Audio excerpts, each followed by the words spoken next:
Your name and where you're from? And So I'm Katie Hornung, and I'm from Richmond, Virginia, and I'm just a mom. I don't represent really any special interest group other than moms. Okay. So why do you think this bill is important? So our family's experience has been that food is incredibly important, and it's one of the most important things that we do 3 times a day at least.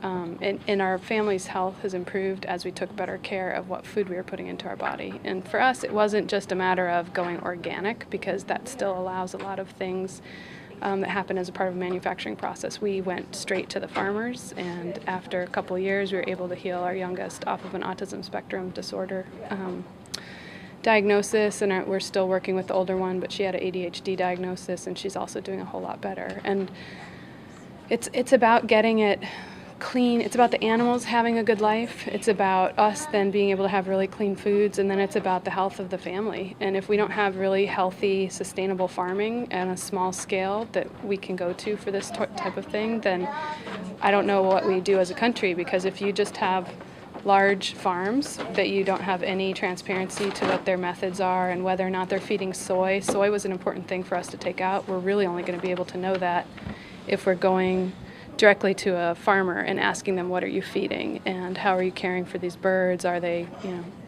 whatever, are they pastured? Are they in a house? Whatever. And so for us as a family, that was a part of our healing journey. And so to think that maybe in another 10 or 20 years there would be fewer farm choices if we keep chasing small farmers off their smaller farms and then developing those farms and losing the farmland like that, it puts our children, which is our greatest resource, at a big risk. So I think we need to treat farms like they're an asset, and treat small farmers like they're the most important protectors of our nation's assets. Right. So what kind of stuff neurologically do you think that healthier food what kind of effects do you think it can have on especially adolescents? Yeah, so we have found some really interesting data points, and I'm working on a food study with MCV and Hopkins. You may get one. Me too? No, not me. Yes, you want the camera.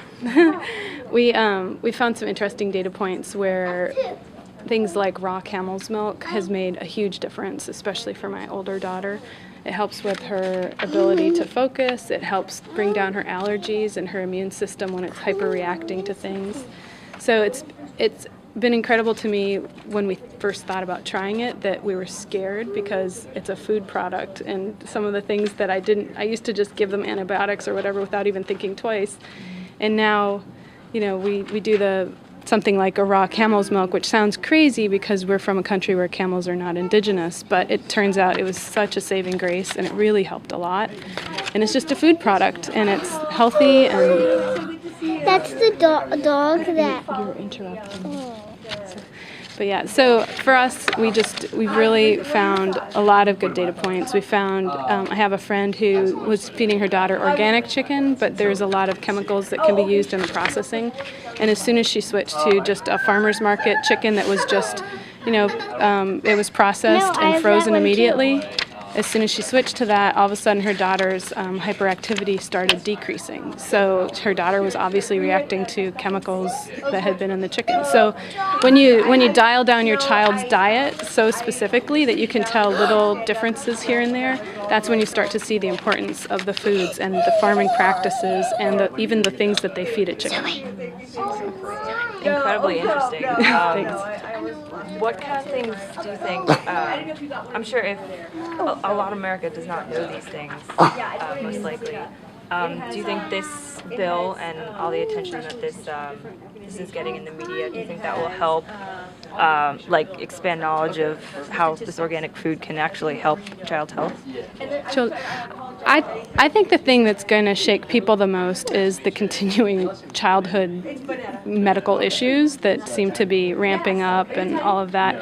And as you have more parents that have more of a solution at home that they need to solve, you'll have parents that start looking for answers, and that's when they will start to see the importance. I think with this bill and with what goes on with, especially with Martha's story, I think you have the outrage factor that people think this is insane. Like, how could we do this to a small family farm? This is, birthday parties of 10-year-olds should not be requiring special use permits, that sort of thing.